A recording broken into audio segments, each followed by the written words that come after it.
Well, it's awesome to be sharing with you guys. We're doing a series about control. So we've heard from Naomi, and then we had Chris Gribble, who stepped in for me last week, who did an awesome job. Always get impressed by the way Chris speaks. He doesn't tend to use notes. He also doesn't use slides or anything, so you just get to stare at one picture. And it was funny too, in the video I put up, I didn't realize this, but Chris goes MIA, goes on walkabout apparently. So I heard he walked up and down the aisles, which is kind of funny if you watch the video. He just goes missing for a while, and then you see the back of his head come in again. But it's really good to be with you guys, and it's good to continue this series and look at control and look at, I guess, learning how to let go of control. Because we all like control. I think that's one common thing between all humans. We like to be in control. And I guess this leads me to a question I want to ask you guys. Who likes to be the one in charge? Yep, I'm glad someone was brave enough to put their hand up. Yeah, well he did, yeah, I did. No, it's all right, Trevor. Secret's safe with me.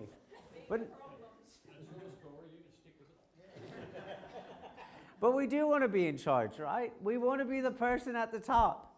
We want to be the person making decisions, no matter where we are in life. How many times do we watch the news and we're like, oh, if only I was in charge, I could lead this country right, just let me do it. Or I remember when I first became a kids pastor and I was working in the church and I was working at Humeridge, which is a big church. I don't know if you guys know this, but at churches, they don't do everything perfectly. Strange, right? Strange to discover. And you can get frustrated. And especially when you're, kids, pastors, I think they're going up in the world, but at Humeridge, I felt starting off sometimes like I was pretty low on the pecking order. And I'm like, oh, if only I could have my say, let me do what I think we need to do. And if I was the one in charge. And we all get those kind of feelings that bubble up within us. And I think this desire leaves us craving for a higher status. Because if we want to be in control, we got to have that higher status, right? I have to be the one at the top. I have to be the manager of the business or the owner of the business or the head pastor or the head this. We got to seek that higher status. And I think it's something that we all do. I think we see it happen within church world. I think we see it happen again and again in the real world. And I guess, to me, I kind of think about, even parenting, I can see it happen. As a parent, I'm the one with the higher status, right? It's a lot easier to just boss at my kids and tell them what to do than to get down at their level and have a conversation with them about why I need them to do something. Now, there's sometimes you got to give instructions, right? I'm not saying you can't have a person at the top. You need someone at the top for those situations. But I think we have a problem of getting this higher status and being the one at the top. And it leads us to pursue something we shouldn't pursue. We end up pursuing control over love. We tend to want to control things rather than we're pursuing loving things and having these loving relationships, because love is risky. I don't know if you guys know that. I'm sure we could go back to our high school days. How many relationships did you have? I'm sure we all, tons, right? Like my son's in his, I think he's on his, he's 14 this year. He's already had a couple girlfriends. I think every one he said, I love you to. Right? Love's risky. It's magnified when we're younger, but it's still the same when we get older. I mean, I think young adults these days have to be really brave. Can you imagine trying to date? Sorry, I got to chill. I don't even want to think about that. Jeez. But it's hard. Love's risky. And if we're going to love something, and if we're going to pursue love, it means we have to let go of control. And that's a hard thing to do, because there's a lot of things that get tangled up within control. And I think it's a challenge. And I think it's one that we might meet sometimes, but we don't meet all the time. I think we all fall short. So I'm not standing up here today as someone who has it together. If you were at church early this morning, you would have seen me being the bossy parent, when I probably didn't need to be the bossy parent. But you know what? I didn't want to take that minute to explain to my kids stuff. I just needed to tell them. So I'm not perfect. I don't think any of us are, but I think we must follow the Jesus way and pursue love over control, because that's what I see Jesus do again and again in the Gospels. I mean, tell me a time in the Gospels where you see God in flesh seeking to control a situation. Do you find any? Does any come to your mind in the Gospel stories? Calming the storm? It's like one rarity though, right? I mean, a lot of times when Jesus is around people, he's not controlling them. Heck, he even heals people and he's like, don't tell anyone. And then they do what I feel all of us would do. They go and tell everyone. Right? Now that's God in skin. I feel like if God in flesh wanted to make sure no one knew, he could completely control that situation and like take away their language for a day. You know, kind of say, look, don't tell anyone. If you try to, when you're about to think it and come out of your mouth, you're not going to be able to speak for a year. Like, you're going to put a little sub-clause on that, easy. But throughout the Gospels, we're met with the God who seems to pursue love over control again and again. So I guess today, I want to look at how do we do that? How do we do that? How do we sit in a place where we can pursue love over control? And to help us look at this, I want to look at a story where Jesus washes their feet. And it's pretty cool that we've kind of been talking about the Last Supper. I think it's come up a couple of times, and there's been some songs singing about it, which has been really good because this happens at the Last Supper, where we read of Jesus washing his disciples' feet. And I want to look at this story because I think we have something to learn from it. But before this story, we need to realize something about John's gospel. So I just want to point out a couple of things. The first, is that this is the only gospel with this story. The story of Jesus washing his disciples' feet is unique. No other gospel talks about it but John's. And I think it's important to keep that in mind. It's important because John and all the gospel writers kind of have these focuses throughout when they're working on their gospels. And John he is focused on showing us the true Father's heart of our triune God through Christ. Something else that's uniquely John's. And what I mean by this is, Jesus names the Father more time in John's gospel than any other. And not just by a few. So I have the numbers up there. In John's gospel, it's 104 times. You have Jesus name the Father. In Matthew, we get 34. So nowhere close to 104, right? In Luke, you get 9. 9 times. In Mark, you get 3 times. I think it's important to realize this. It's important to kind of keep these things in mind when we read this gospel, just so we can get a better idea of what's going on. Oh, you're going to stop working on me, clicker? It's all right, Jeffrey, can you go to the next one? I'll just tell you. So with this in mind, I want to read this story now. So let's dive in. And this is what we read. Now before the festival of Passover, Jesus knew that his hour had come to depart from this world and go to the Father's. Oh, I love it. I love the little, that was awesome. That was great. Leave him up there. He might come in with some good rhythm while I'm reading. Add to the mood. No, but this is what we read. Sorry, I'll go back. I'll focus back in. So he's come to depart from this world and go to the Father. Having loved his own who were in the world, he loved them to the end. The devil had already decided that Judas, son of Simon Iscariot, would betray Jesus. And during supper, Jesus, knowing that the Father had given all things into his hands, and that he had come from God and was going to God, got up from supper, took off his outer robe, and tied a towel around himself. Then he poured water into a basin and began to wash the disciples' feet and to wipe them with the towel that was tied around him.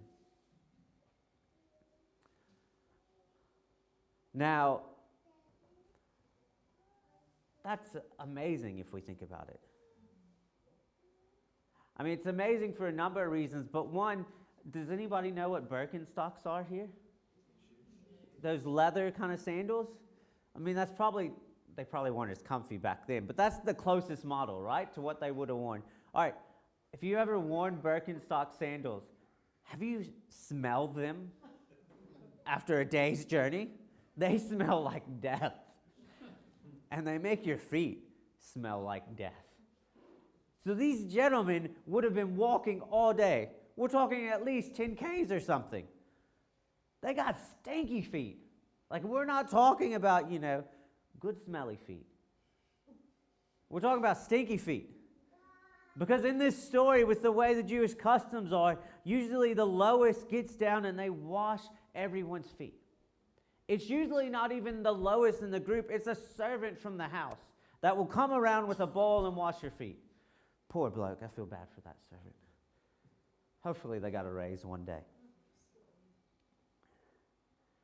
But that's what normally happens.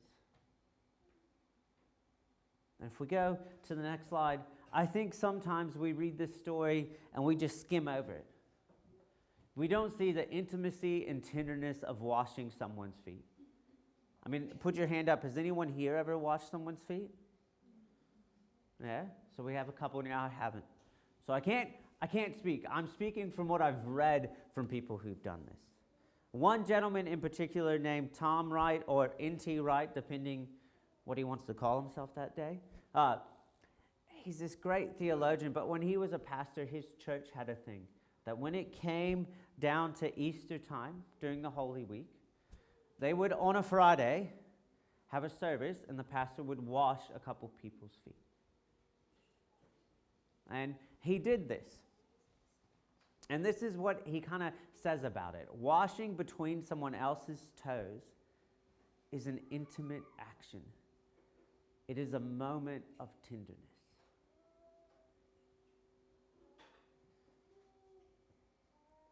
So this is an intimate action Jesus is doing in this moment. He's being tender. Not only is he letting go of status, you got God in skin washing stinky feet. Like, seriously, God. Come on, you've healed people. You've raised people from the dead. You're telling me you can't snap your fingers and make the feet clean?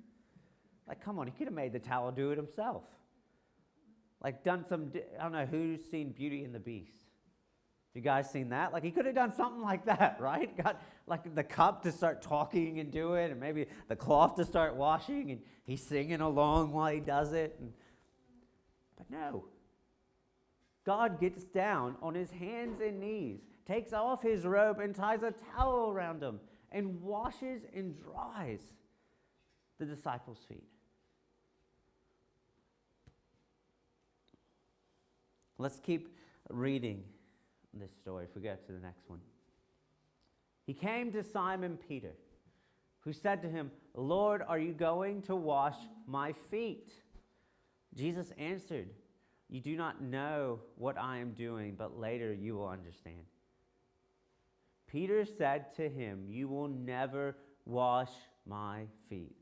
Now I want to pause here before we read Jesus' answer, because I feel like we give Peter a bad rep, but I feel like Peter is probably like trying to show kindness right now. If he's anything like me, my feet get nasty. You put me in a pair of Birkenstocks, oh goodness. Like there's a reason when I wear Birkenstocks, I got to get a new pair one day. But when I have them, they don't come inside. They stay at the door. Like they're stinky. So there's reasons for that. So I feel like Peter would have just had stinky feet. And he's like, no, I've seen you raise people from the dead. I've seen you do all this cool stuff. You're not going to wash my stinky feet. I feel this is where Peter's coming from. We think it's a bit of pride and all this, but I think really Peter's trying to show kindness, right? Because this is completely different. You know, we talked about how normally it's the lowest and saddest that washes the feet. It's the slave or a servant, not your rabbi. The rabbi who you believe is the Son of God. So I think we got to hold back on our criticism of Peter in this moment, because I think we might all do the same. And who knows, I'm sure the other disciples thought this, and maybe they were just too scared.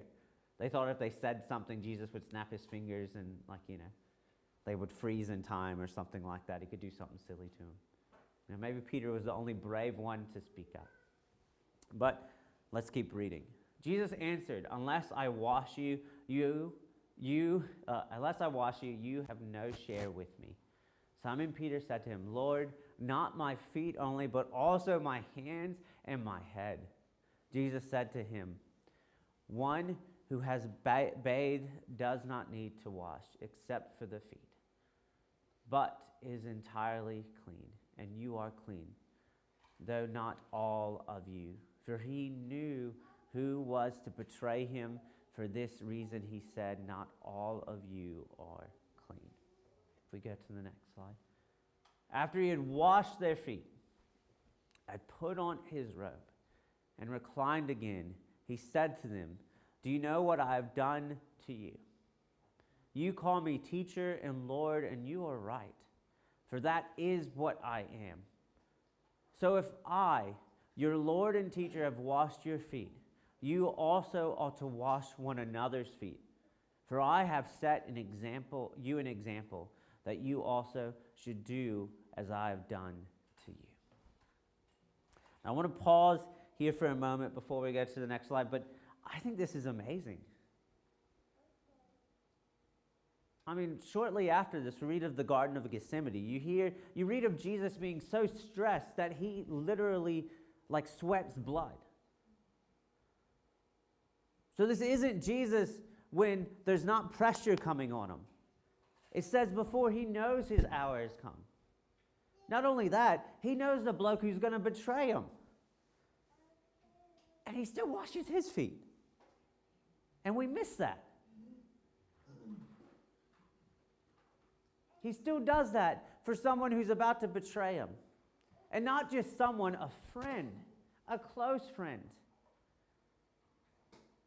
Someone that Jesus trusted so much that this disciple was in charge of the finances. So there's this level of trust, and he knows all this is going on. He's probably dealing with that pain of knowing what Judas is about to do, knowing that he's about to get whipped. He's about to get stripped down in front of a courtroom and punched and spat on and have people mock him and say, prophesied who hit you that time. He's going to stand before Pilate, and Pilate's not going to find a fault in him. And Pilate's going to try to get him off the hook, but people are going to want a murderer to go free instead of him. He gets beaten so badly and he's so out of shape that he can barely carry his cross. He knows all this is coming. And he washes their feet. An act of intimacy and tenderness. And this is a big moment for me. And if we go to the next slide, the biggest thing for me is Jesus showing us who God the Father really is. Because John's one of the rare Gospels. I think John's trying to make a point of who the Father is. That's why the Father is mentioned 104 times. Almost 70 times more than any other Gospel. Because I believe John's trying to help us see who God the Father really is. And I feel this is a moment he wants us to lean in and see God the Father in this way. Because I think one of the interesting things about fatherhood is it's a tricky job. It's a hard job. Now, I'm not saying motherhood's not a hard job. Please hear me. They're both, being a parent is incredibly hard. But I think maybe it's the way God made us, but moms just seem to have this natural tenderness that kids really need. Fathers have to tap into this tenderness, but then they have to be strong at the same time. And I think as fathers, that's a tricky thing to get right. And we don't get it right as often as we should. So I think lots of us have poor images of fathers due to experiences that might have happened to us or experiences that happened to our friends. And I think this was no different for back then. I think back when this gospel was written, you had people who had these poor images of their father. So when they heard God the Father, they wanted to go hide behind the corner. They didn't want God the Father to find them because they were scared of their own father figures. And I think John's trying to help us see who God the Father really is. How when it comes to our Heavenly Father, it's different than we can imagine. Now, maybe that's a big reason we never hear Jesus call God mom. Because, God is the ultimate parent, right? He's not a gender. But for some reason, Jesus seems to focus on the fatherhood of God. And I think it might be because we often have these poor images of fathers. Fathers tend to drop the ball. I know I've done that with my own kids before. I've gotten it wrong. I've been too brash, too strong-willed, all those things. I didn't show enough tenderness. That's why I love this moment that we're seeing Jesus do. And in this moment, I think it's an intimate act. It's a tender act. And I think all of the Holy Trinity is involved in this moment. So as much as we're seeing Jesus here, we're seeing God the Father at the same time. Because Jesus does say often that whoever sees him sees God the Father, right? That's something we hear again and again in his gospel. So he's pointing this out to us. And if we go to the next slide, I think as Christians, we don't talk about God the Father enough. I think we know we can talk about Jesus and the Holy Spirit. But we often forget with what Jesus did, the whole Trinity was involved in that. So we kind of need to remember sometimes that God the Father was self-humiliated on the cross to bring us back to the table of God.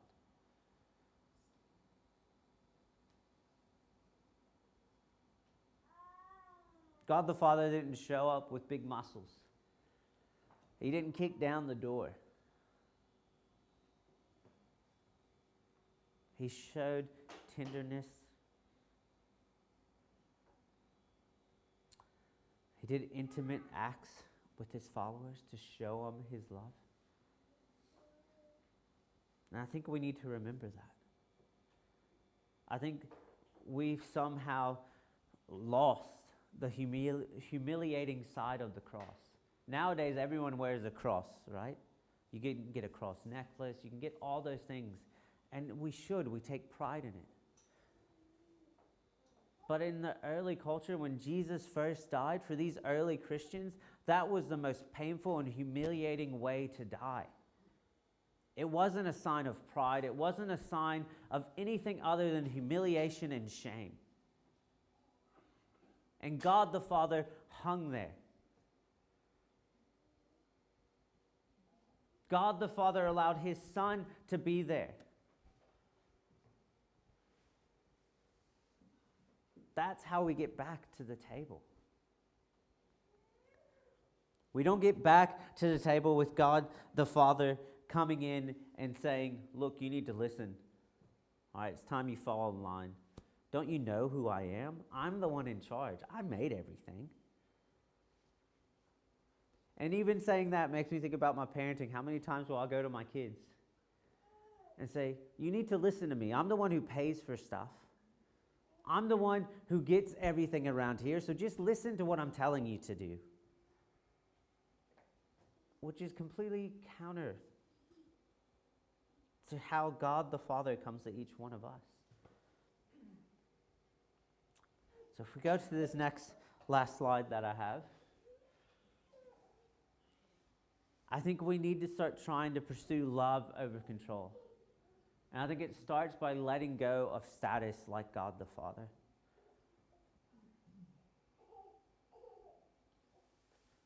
Because that's how we all get back to the table. It's from God the Father and the whole Trinity not caring about status. Knowing we could never get there. Knowing there's nothing we could do to get to that point, so they just came down. They let go of all their status. And we see that magnified in a moment when Jesus in flesh washes his disciples' stinky feet.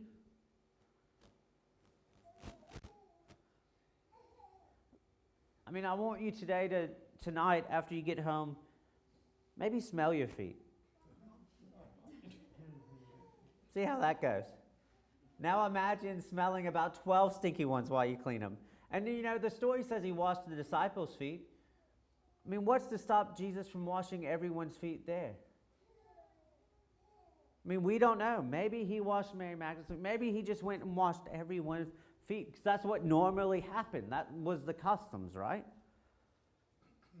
So it's not out of the realm of possibilities that Jesus washed over 12 stinky feet that day.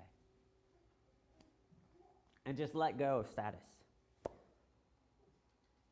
At the end of his teaching, what does he even tell his disciples? You're right, I am your Lord and teacher.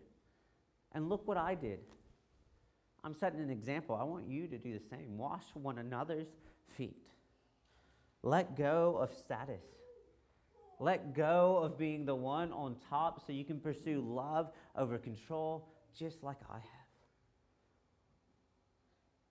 I feel that's what Jesus is telling them in that moment. And it's a hard thing to do. But I hope we'll take that challenge. I hope we'll let go of trying to reach that higher status or trying to, have this people look up to us like we're something special. And we just won't care about it. We'll do the small jobs. We'll realize we're never too fancy to, not take out the trash. Don't worry, the trash doesn't need taking out. That was just... But it's true. We can always clean up. We can always do that hard work.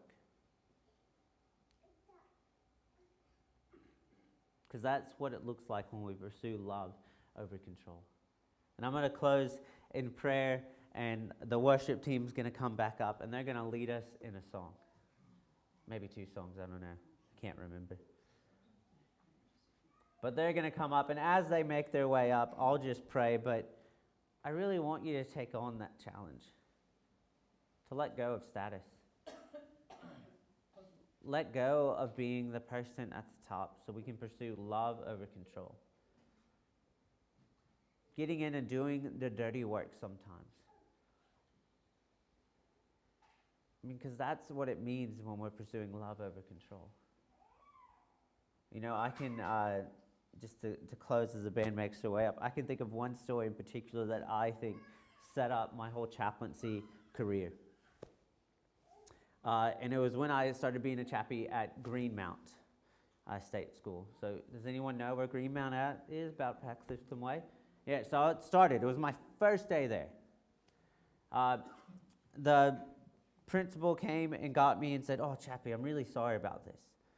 But can you go check in the toilet?" I said, "Yeah, why?" Well, apparently in the boys' toilet, someone pooed in the urinal. Okay, I'll go check. I'll go check.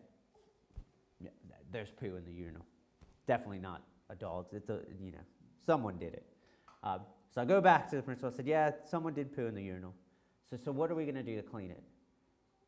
She's like, oh, can you just hose it? And I'm like, nah, it's a bit chunky. Like, we can't just hose it. Like, we're going to probably have to pick it up or something, Where's the cleaner? Oh, the cleaner left. They're not going to be back till the end of the day.